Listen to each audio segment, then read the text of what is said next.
Ujjwala P Manjrekar चॅनलवरती तुमचे मनपूर्वक स्वागत. आज आपण मराठमोळा कोळंबीचा रस्सा म्हणजेच कोळंबी मसाला व कोळंबी फ्राय बनवणार आहोत. कसा करायचा हा कोळंबी मसाला व कोळंबी फ्राय ते पाहण्यासाठी व्हिडिओ शेवटपर्यंत पहा. आवडले तर कमेंट, लाईक, शेअर व सबस्क्राईब देखील नक्की करा. चला तर सुरू करूया. कोळंबी मला कोळणीने साफ करून धागा काढून दिली. आल्यानंतर मी टोपात घातली व त्यावरती पाणी ओतले. त्यानंतर पाणी सर्व निथळून मी ती कोळंबी एका चाळणीत घातली. चाळण एका टोपावर ठेवून ही कोळंबी नळाच्या पाण्याखाली व्यवस्थित स्वच्छ धुण्यास मी सुरुवात केली. चाळणीतनं जे पाणी निथळते ते खाली टोपामध्ये पडते. ते पाणी मग परत आपण फेकून द्यायचे आणि परत चाळणीत व्यवस्थित विसळून ही कोळंबी धुवायची जोपर्यंत कोळंबीचा वास निघून जात नाही. वाहत्या पाण्याचा उपयोग करायचा म्हणजे कोळंबी छान स्वच्छ धुवून येतात. त्यानंतर त्यामध्ये मीठ घालायचं. व्यवस्थित चमच्याने किंवा हाताने हे मीठ सर्व कोळंबीला लावून घ्यायचं. त्यानंतर आले लसूणची पेस्ट घालून ती देखील कोळंबीना लावून घ्यायची हाताने किंवा चमच्याने. आलं, लसूण आणि मीठ कोळंबीना व्यवस्थित चोळून झाल्यानंतर त्यामध्ये साधारण 1 चमचा हळद घालायची, 1 चमचा लाल गरम मसाला घालायचा आणि परत हे दोन्ही मसाले व्यवस्थित कोळंबीना चोळून घ्यायचे हाताने किंवा चमच्याने. 1 चमचा कोल्हापुरी मसाला व पाव चमचा काळा गरम मसाला घाला आणि सर्व कोळंब्यांना व्यवस्थित चोळून घ्या. हाताने किंवा चमच्याने तुम्ही हे करू शकता. हे मसाले कोळंबीत मुरवण्यासाठी आता कोळंबी झाकून बाजूला ठेवा. गॅस स्विच ऑन करा व त्यावर पसरट भांडे चढवा. त्यात साधारण 1 मीडियम चमचा ऑलिव्ह तेल घाला. आता ह्या तेलावर उभे कापलेले 2 मीडियम साईजचे कांदे घाला. आता हे ढवळत राहा. आपल्याला ह्या कांद्यातले फक्त पाणी काढायचे नाही तर कांदा चांगला खरपूस भाजून घ्यायचा आहे. हा पहा, कांद्याचा रंग हळूहळू लालसर होतो. खरपूस भाजण्यासाठी आपल्याला हा कांदा आणखीन 2-3 मिनटे परतत राहावे लागणार आहे. मधून दाबत राहायचे खाली. कांदा बऱ्यापैकी खरपूस झाला की त्यामध्ये 1 छोटे बाऊल खोबरे घालायचे. मी सुके खोबरे घेतले आहे, तुम्ही ओले खोबरे देखील घेऊ शकता. आता छानपैकी ढवळायचे. सुके खोबरे असल्याकारणाने ते पटकन भाजून होते आणि त्याचबरोबर कांदा देखील छानपैकी खरपूस भाजला जातो. आता 10-12 लसूणीच्या सोललेल्या कळ्या घाला. आल्याचा साधारण अर्धा इंचचा तुकडा घाला. मला जरा तेल कमी वाटले म्हणून मी थोडेसे तेल घातले आणि परत परतायला सुरू करा. म्हणजे लसूण, आलं आणि सगळे सुके मसाले व्यवस्थित भाजून येतील. मसाले भाजताना सुरुवातीला जास्त तेल घालू नका. जरुरीप्रमाणे थोडे तेल घाला. आता चिंचेचा छोट्या लिंबा एवढा गोळा घाला. मला जरा तेल कमी वाटले म्हणून मी थोडेसे तेल घातले.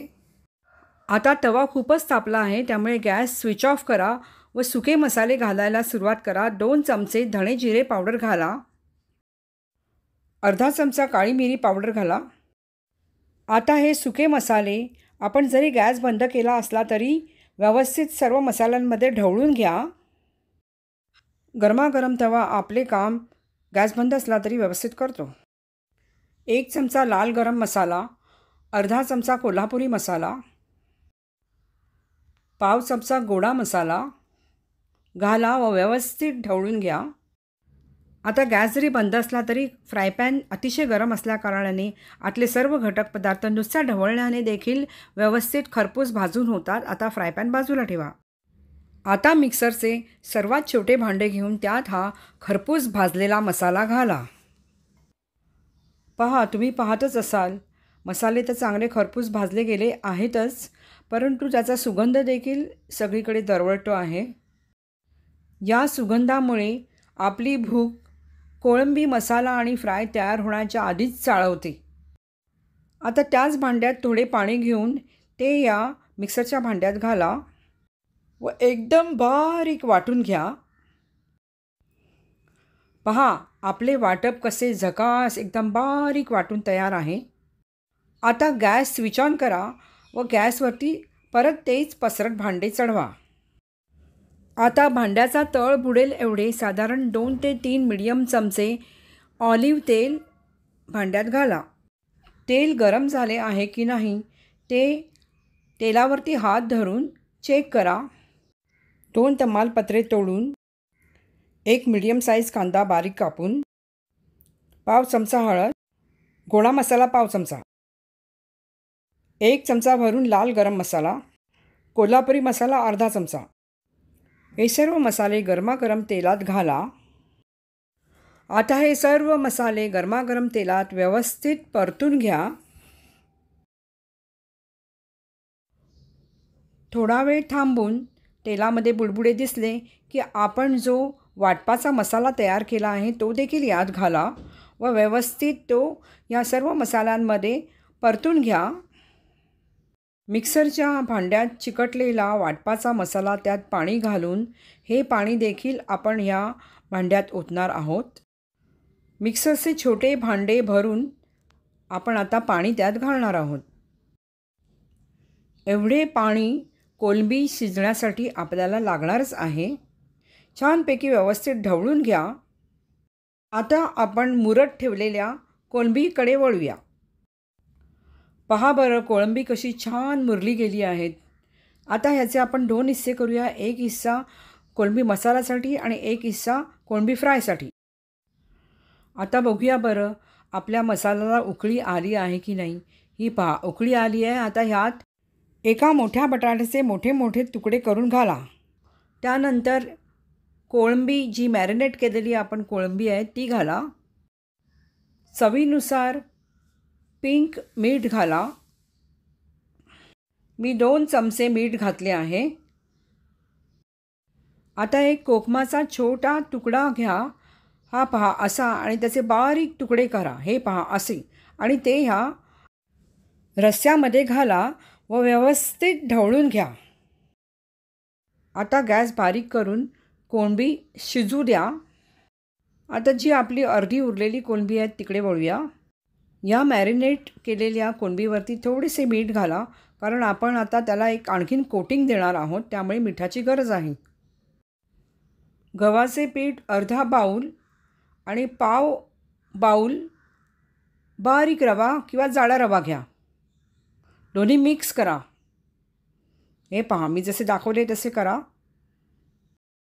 आता आपण कोळंबीवरती मीठ घातले आहे त्यामुळे ती कोळंबी देखील व्यवस्थित ढवळून घ्या. आता एक एक कोळंबी गहू आणि रव्याच्या पिठामध्ये बुडवून त्याचे व्यवस्थित कोटिंग प्रत्येक कोळंबीला करून घ्या. पहा बरं मी कसे करते तसेच प्रत्येक कोळंबीला व्यवस्थित गव्हाचे पीठ व रवा याच्या मिश्रणाचे कोटिंग करून घ्यायचे आहे. आता गव्हाचे पीठ व रव्याच्या मिश्रणाने लेपित झालेली ही सर्व कोळंबी बाजूला ठेवून द्या. आता आपण कोळंबी मसालाकडे वळूया. पहा बरं मस्त बुडबुडी आले आहेत. आता थोडंसं उघडं ठेवून झाकण लावा. झाकण बंद करायचे परंतु ते थोडेसे उघडे ठेवायचे. त्यामुळे जे शिंतोडे उडतात रस्स्याचे ते सगळीकडे उडून आपला ओटा खराब होणार नाही. सुरीने टोचून बटाटा शिजला आहे की नाही ते चेक करा. बटाटा शिजला म्हणजे कोळंबी देखील आपली शिजणारच. आता व्यवस्थित झाकण लावा व गॅस बंद करून घ्या व भांडे बाजूला ठेवा. आता परत गॅस स्विच ऑन करून गॅसवरती फ्रायपॅन चढवा. ते नॉनस्टिक असावे. त्यामध्ये आता फ्रायपॅनचा तळ बुडेल एवढे ऑलिव्ह तेल घाला. आपण स्टर फ्राय करायची आहेत, कोळंबी तळायची नाहीत. तेल गरम झाले आहे की नाही हे तेलावर हात धरून चेक करा. आता गरम तेलात आपण जी कोळंबी तयार केली आहे ती सोडायची आहे. कोळंबी आपण थोडा वेळ बाजूला ठेवलेली त्या कारणाने त्याला थोडे पाणी सुटले असणार. म्हणून काय करायचे तर प्रत्येक कोळंबी तेलामध्ये घालते वेळी आपल्या गव्हाचं पीठ आणि रव्याच्या मिश्रणाने परत लेपित करायचे आणि एक एक कोळंबे आपण थोडी थोडी जागा ठेवून तव्यामध्ये तेलात सोडायचे. हे काम आपण झटपट करायचे. पहिले कोळंबे तेलात सोडण्यामध्ये आणि शेवटचे कोळंबे तेलात सोडण्यामध्ये दोघांमध्ये जास्त वेळेचं अंतर ठेवू नका. थोडा वेळ थांबून सुरीने सर्व कोळंबी व्यवस्थित परतून घ्या.